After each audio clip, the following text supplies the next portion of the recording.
Mira भाईंदरला metro हा 2019 अखेरला काम सुरू झालं. 2017ला ज्यावेळी देवेंद्र फडणवीस साहेब महानगरपालिकेच्या निवडणुकीला आले होते प्रचाराला, त्यावेळी त्यांनी सांगितलं आम्ही मेट्रो सुरू करू. आणि 19ला नरेंद्र मोदी साहेबांचं हस्ते याचं भूमिपूजन झाला. 19 अखेरला इलेक्शन, आपल्याला माहित आहे इलेक्शनचं 8 दिवसापूर्वी तो काम सुरू झाला होता. मधल्या काळात कोविड आलं आणि नंतर कामही सरकार बदललं, डिले झालं. आणि आता सर्वजण आतुरतेने वाट बघत आहे की मेट्रो कधी चालू होईल.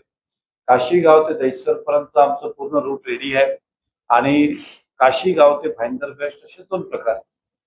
आता 3 तारखेला माननीय मुख्यमंत्री साहेबांनी वेळ दिलेला आहे. माननीय मुख्यमंत्री, उपमुख्यमंत्री, इतर मान्यवरांच्या हस्ते त्याचा लोकार्पण होणार आहे आणि मेट्रो हे प्रत्यक्ष 3 तारखेला भाईंदरवरना काशीगाव स्टेशन तिकडनं सुरू होतील आणि दहिसरपर्यंत जातील. दहिसरला इंटरचेंजेस करून ते जात आहेत. ही मेट्रो पुढे अंधेरीपर्यंत कनेक्ट होणार आहे. येणाऱ्या 4-5 महिन्यात तोही प्रश्न सुटेल आणि भाईंदर वेस्ट पर्यंत अखेर डिसेंबर पर्यंत ही मेट्रो वेस्ट पर्यंत घेऊन जायची पूर्ण MMRDA ची मानसिकता आहे. तर आपण सर्वांसाठी महत्वाचा आनंदाची बाब आहे, कारण की मेट्रो फक्त या यात्रेसाठी तर फायदेशीर होणार, परंतु हा शहराचा दर्जा वाढणार आहे. शहराप्रती लोकांचं, नागरिकांचं, इतर शहराच्या लोकांचं आपल्याप्रती बघण्याची भूमिका बदलेल. हा शहर प्रगतिशील शहर आहे, विकसित शहर आहे आणि मेट्रो मुंबईपेक्षा, मीरा भाईंदर मेट्रो आल्यानंतर मुंबईपेक्षा कमी नाही, अशा प्रकारचा एक मेसेज जाणार आहे की ह्या शहरामध्ये ह्या सर्वच काही आहे. तर 3 तारखेला आता वेळ आली. ही कार्यक्रम आज संध्याकाळी किंवा उद्या सकाळी, आज सुट्टी असताना हा कार्यक्रम येथील रितसर की कसं हा कार्यक्रमची रूपरेखा, इतर पण उद्घाटन आहे.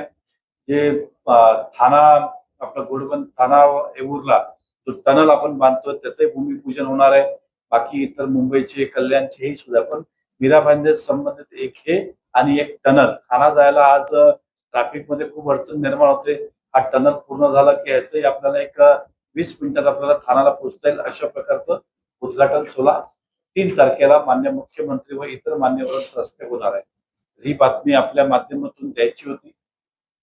अनेकदा पत्रकार परिषद, पत्रकारांचं, काही पत्रकारांचं बोलतायत ते लाईव्ह